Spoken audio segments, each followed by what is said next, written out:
Anantam Shukrana Guruji for this beautiful, blissful, divine satsang. Last week we read chapter 2 and 3 of Rudra Samhita part 4. In this we read that after Lord Shiva heard the dejected pleas of Vishnu and other gods outside his apartment, he came out of the door and all the gods fell into his feet and pleaded with him that he should protect them from the harassment that they were facing from Tarka, and that could only happen if Shiva had a son who would slay Tarka. Now Shiva then because he was the merciful God, he allowed his semen to fall on the ground and also allowed anybody there to take that semen. So urged by other gods, Agni became a dove and then swallowed Shiva's semen. Now after that happened, Parvati saw that thing happening and she was extremely angry because she felt that she was barren because the gods had intervened in the dalliance, and then she cursed all the gods and told them that their wives would be barren and that they would be unhappy, saying that she left the spot. And after that, as per the Vedic rituals, anything that is offered or consigned to fire, that is what the gods partake. So as a result of that, the gods became pregnant and they started feeling the burning sensation inside their body, and they were quite distressed. So they came to Shiva and they requested Shiva to help them, and now Shiva of course helped them and told them that they need to vomit out the semen that was in their bodies. And as soon as they vomited out the semen, that semen was golden and lustrous. It was as huge as a mountain, and immediately all of them felt relieved except for Agni, because he had committed a bigger sin by swallowing Shiva's semen. So then he also asked the Lord to take pity on him and relieve him of the burning sensation that he was feeling. So at his behest, what happened was that Shiva told him the only way he could do that was if he deposited this semen on the bodies of the females or the ladies who would take their morning bath in the month of Magha. In the meantime, what happened was that the wives of the 7 celestial sages, they arrived there and they took their morning bath in the month of Magha, and 6 out of them, out of the 7, they started experiencing chilliness in their body, and when they experienced that, they were tempted to go near the fire, and as soon as they went near the fire, semen was deposited, or it went into their bodies through the pores of the hair, and they started feeling the burning sensation. In the meantime, of course, Agni was relieved of that burning sensation and went back to his abode, but the women became pregnant, and when they went back to their husbands were furious, and they did not know what to do. They abandoned all the ladies, and now the ladies decided that they need to get rid of this semen in form of a fetus on top of Himavat. So they discharged this fetus, and of course Himavat was not able to bear the weight of Shiva's semen, and then he was also getting scorched, so he hurled up the semen inside Ganga, and Ganga deposited the semen on the Sara grass, and there it got converted into a divine boy, and everybody was delighted. Shiva and Parvati were delighted. This boy had glory and a divine aura to him, and there was celebration and jubilation all around. In the meantime, Brahma urged Vishwamitra to go to this place where this boy was, and Vishwamitra, through his powers, realized that this is no ordinary boy here, and this boy has powers. So he bowed down in front of this boy and he eulogized the boy. So the boy told him that he should become the boy's priest and should perform the purificatory rites as per the Vedic injunction. But Vishwamitra told him that he was not a Brahmin, he was a Kshatriya, so he could not perform these rites. But the boy told him that he has the power for him to make him a Brahminical sage of equivalent respect as that of Vashishta and other gods, other Brahmins. So this Vishwamitra agreed to it, and he bowed down to this boy, and this boy also asked him to keep this thing a secret. In the meantime, this boy performed some wondrous, splendorous activities and sports, which caught the attention of many gods, including Vishnu, and they were surprised and they asked him who he was. Without answering them, he went back to his abode, and there he remained concealed. Today we will be reading chapter 4, which is that search for Kartikeya and his conversation with Nandin, and chapter 5, which is Kartikeya is crowned. Today we will only be having English reading, and English reading will be done by Sunita Aunty. Jai Guruji.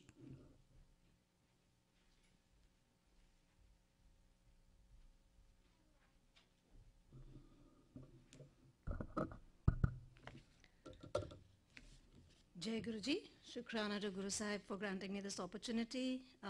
Apologies in advance for any errors and omissions. Chapter 4, Search for Kartikeya and his conversation with Nandin. Narada said, O Lord of people, O Brahma, O Lord of gods, what happened after that? Narrate it to me kindly besides the description of Shiva's sports. Brahma said, O sage, after the son of Shiva had been taken over by the Kritikas, some time elapsed, but the daughter of Himavat had no knowledge of the same. Meanwhile, Parvati, beaming with her lotus-like face, told her husband Shiva, the Lord of gods. Parvati said, O Lord of the gods, listen to my auspicious words. O Lord, you have been attained by me, thanks to my previous merits. Although you are the most excellent amongst yogins, O Lord, you became desirous of dalliance. But my dalliance with you was interrupted in the middle by the gods.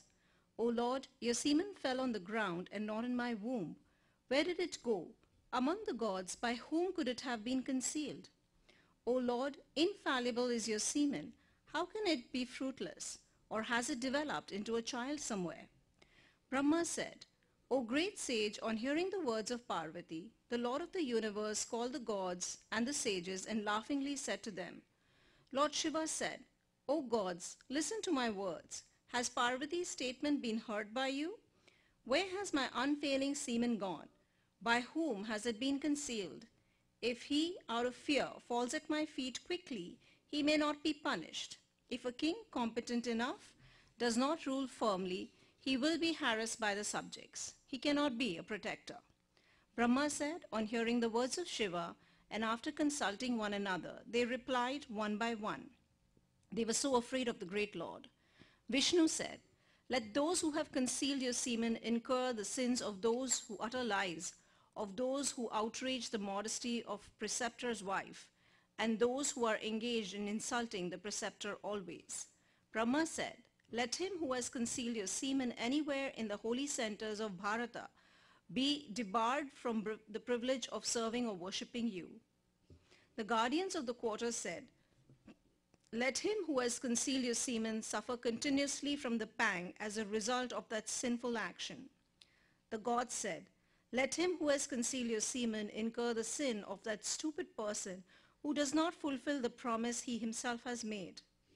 The wives of the gods said, let her who has concealed your semen be deprived of mother and kinsman and incur the sin of those base women who hate their husband and carry on an affair with another man.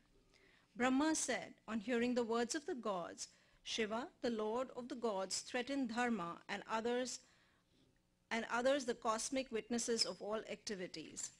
Lord Shiva said, the infallible semen of mine has not been concealed by the gods. By whom could it have then be concealed? All of you are the witnesses of all actions always. Has it been concealed by you?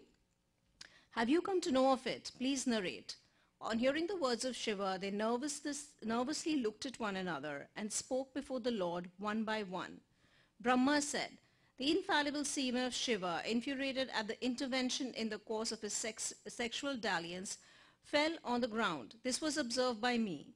The earth said, I was unable to bear the terrible semen, hence I dropped it into the fire. O Lord, please forgive me. The fire said, O Shiva, assuming the form of a dove, I gulped the semen but could not bear the terrible thing.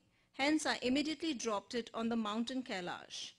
The mountain said, O Lord of the worlds, I too was unable to bear the terrible thing. O Lord, I dropped it in the Ganga. Ganga said, O Lord of the worlds, I too was unable to bear your terrible semen. O Lord, completely exhausted, I dropped it in the grove of Shara plants. Vayu said, O Shiva, the semen that fell among the Shara plants immediately became a very beautiful boy on the holy banks of the celestial river. The sun said, On seeing the crying boy, O Lord, I went to the western mountain, urged by the revolving wheel of time, being unable to stay there at night. The moon said, Taking the crying boy, the Kritikas returned to their abode. O Shiva, they went to Badarika hermitage. The water said, O Lord, taking the crying child with them and feeding him with their own breast milk, they nurtured your son as refulgent as the sun. The dusk said, Now he is the nursling son of the Kritikas in the forest. In their eagerness, they named him Kartikeya, lovingly. The night said, They never let the boy go out of their sight. He is the object of their love, dearer to them than their own lives. Verily, he who nurtures possesses the sun. The day said, They fed him on the choicest delicacies. They gave him the rarest garments and excellent ornaments. Brahma said, on hearing their words, the destroyer of Pura became glad. In his joy, he gave monetary gifts to the Brahmins. On receiving the news of her son, Parvati was delighted. She distributed 1 crore of gems and much wealth amongst the Brahmins. Lakshmi, Saraswati, Mena, Savitri, and all other women, Vishnu and all other gods gave much wealth to the Brahmins. Urged by the gods, sages, and mountains, the Lord sent his Ganas as his emissaries to the place where his son was staying. O Narada, he sent Veerbhadra, Vishalaksha, Shanukarna, Parakrama, Nandishwara, Mahakala, Vajradansra, Mahonmada, Gokarnasya, Dadimukha, who was comparable to the blazing flame of fire, 100,000 Kshetrapalas, 300,000 Bhutas, Rudras, Bhairavas, and innumerable others of the same exploit as that of Shiva and of hideous features. All the emissaries of Shiva went and haughtily encircled the abode of Kritikas with various miraculous weapons in their hands. On seeing them, the Kritikas were extremely terrified. They spoke to Kartikeya, blazing with divine splendor. Kritikas said, Dear boy, innumerable soldiers have encircled the house. What shall be done? Where are we to go? A great danger has beset us. Kartikeya said, O good women, O mothers, cast off your fear. When I am here, what fear need you have? Although I am a boy, I am invincible. Who can thwart me? Brahma said, In the meantime, Nandishwara, the commander-in-chief, sat in front of Kartikeya and said, Nandishwara said, O brother, O mothers, listen to my auspicious mission. I have been commissioned by Lord Shiva, the Annihilator. O dear, all the gods, Brahma, Vishnu, Shiva, and others are holding a jubilant conference at the Kailasha. At the time Parvati addressed Shiva, the benefactor of all, in that assembly, urging a search for you. Shiva asked the assembly severally about you in order to get you back. They too replied in a suitable manner. They said to Shiva that you were here in the abode of the Kritikas.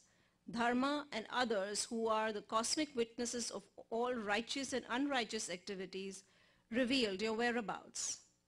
Formerly, Parvati and Shiva indulged in their secret sexual dalliance. The semen of Shiva, seen by the gods, fell on the ground. The earth dropped it into the fire on the mountain in Ganga, and the Ganga transmitted it to the grove of the Shara plants by her following currents and waves. There you developed into a boy, the Lord, with the mission of fulfilling the task of the gods. There you were picked up by the Kritikas. Now you shall come down to earth.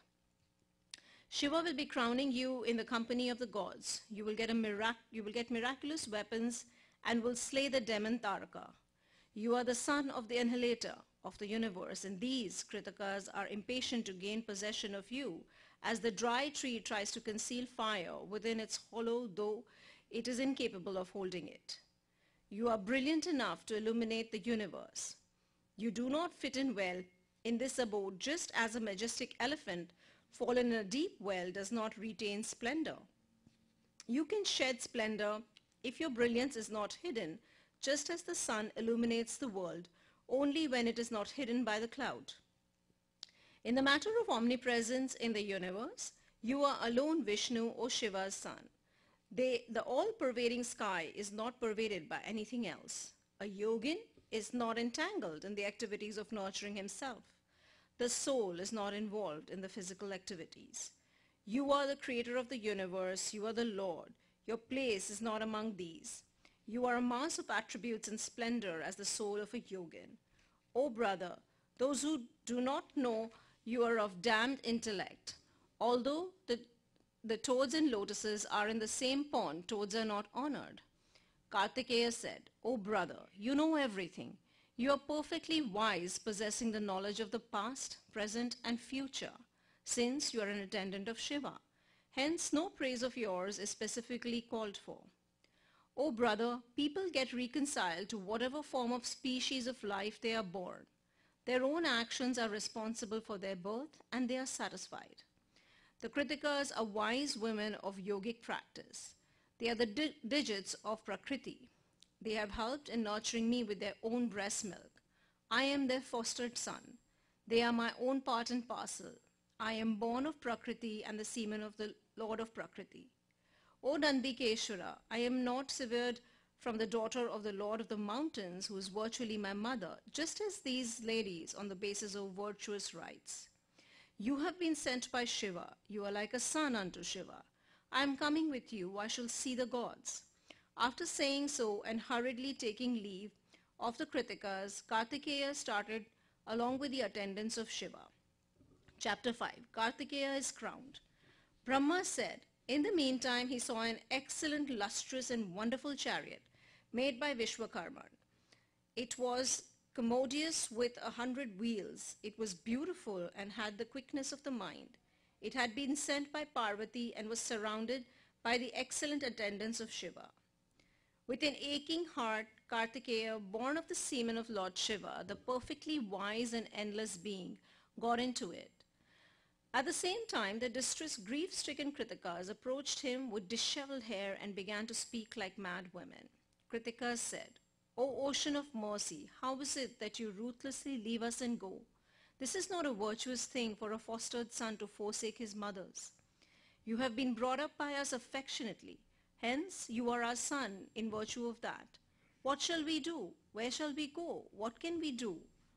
After saying this and closely embracing Kartikeya, the Kritikas fell into a swoon due to the imminent separation from their son. Restoring them to consciousness and instructing them with spiritual utterances, O sage, he got into the chariot along with them and the Parshadas too.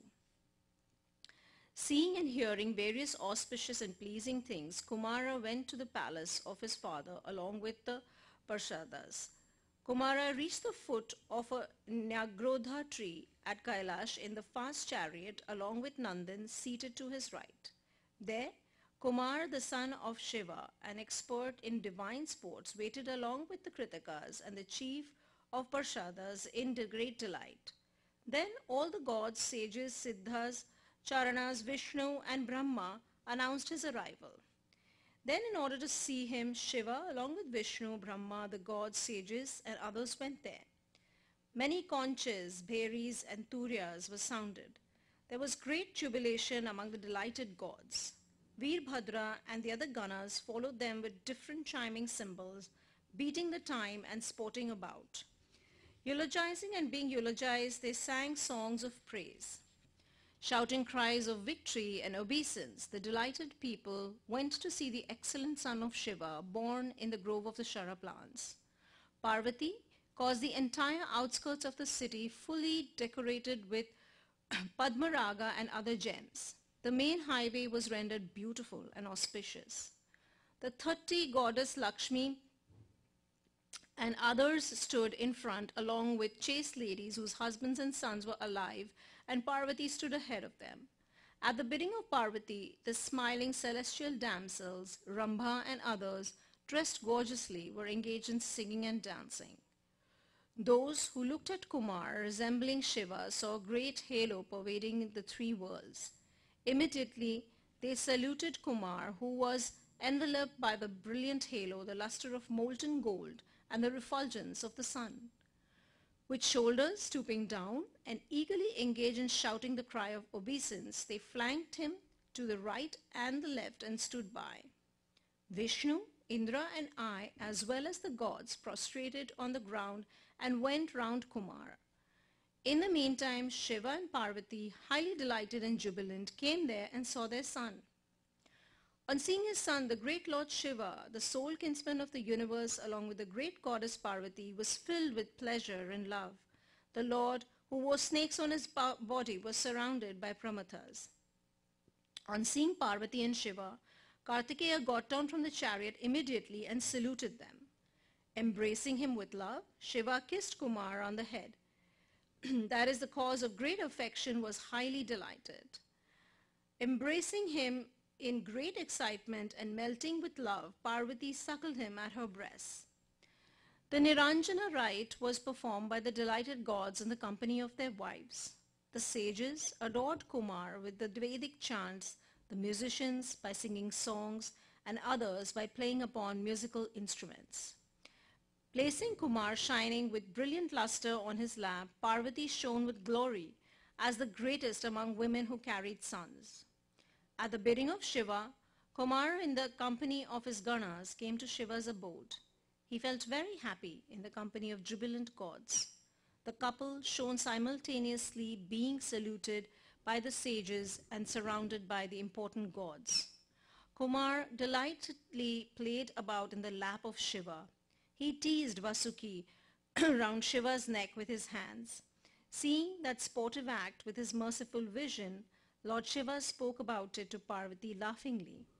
Seeing the gentle smile of Kumar, Lord Shiva and Parvati attained great joy. The Lord, the sole ruler of the worlds and kinsman of the universe, uttered nothing with his throat choked through affection. Then Shiva, the Lord of the universe, following the worldly convention, delightedly placed Kartikeya on a beautiful gem-set throne.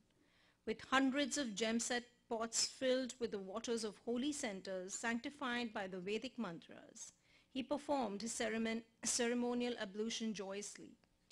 Vishnu gave him a crown, a coronet and bracelets molded and set in gems, his own necklace, Vijayanti and the discus. Shiva gave him the trident, the bow Pinaka, the axe, the arrow Pashupata, the weapon of destruction and the great lore. I gave him the holy thread, the Vedas, the mantra Gayatri, the vessel Kamandal and arrow Brahmastra, and the lore that destroys the enemy. Then Indra gave him a lordly elephant and thunderbolt. The Lord of the Waters, Varuna, gave him a white umbrella and a necklace of gems to wear. The sun gave him a chariot as fast as the mind and a coat of mail with great equipments. Yama his own staff, the moon a vessel full of nectar. Agni lovingly gave him a spear, Nirti his own weapon, and the wind his own weapon.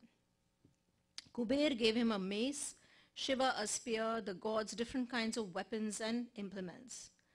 The delighted Lord of Kama gave him the weapon of love, a club and his own lore with great pleasure. The ocean of milk gave him valuable gems and splendid anklet with gems. Hemawat gave him divine ornaments and garments. Garud gave him his own Chitrabharana, Aruna the powerful cock, Tamrakuda. Parvati gave him power and prosperity smilingly and joyously. She gave him longevity too with great pleasure. Lakshmi gave him divine wealth and a great beautiful necklace. Savitri gave him the entire Siddha Vidya with joy. O sage, the other goddesses too had come there, gave him their respective presents. The Kritikas too did the same. O excellent sage, there was great jubilation there. Everyone was delighted, especially Parvati and Shiva. In the meantime, O sage, the powerful Shiva spoke to Brahma and to other gods laughingly and joyously. Shiva said, O Vishnu, O Brahma, O gods, you listen to my words. I am delighted in all respects. Please choose the boons you wish. Brahma said, O sage, on hearing these words of Shiva, Vishnu and other gods spoke to Shiva with faces beaming with pleasure. The gods said, O Lord, Taraka will certainly be killed by Kumar. It is for that purpose that he is born. Hence, in our effort to kill him, we shall start this very day. Please give your directions to Kumar. Let him slay Taraka for our happiness. Thinking that it shall be so, Lord Shiva entrusted his son to the gods in order to kill Taraka, urged by his mercy that he was. At the bidding of Shiva, Brahma, Vishnu and other gods jointly started from the mountain, keeping Kumara in front. After coming out of Kailash, at the behest of Vishnu, Twastra built a wonderfully fine city very near the mountain. There he built a divine, exquisite and wonderfully brilliant house for Kumar. Twastra set up an excellent throne there. The intelligent Vishnu performed the auspicious ceremony of crowning Kartikeya in the company of gods by means of waters from all holy centers. He bedecked Kartikeya in every manner and dressed him gorgeously. He went through the ceremony in brief and made everyone celebrate the event with pleasure. Vishnu joyously gave him the suzerainty of the universe. He applied the tilak mark and worshipped him along with the gods. Bowing to Kartikeya with pleasure along with the gods and sages, he eulogized the eternal form of Shiva with various hymns. Kartikeya, seated in the excellent throne and assuming the lordship and protectorate of the universe, shone extremely well. That brings us to the end of the reading today. Jai Guruji.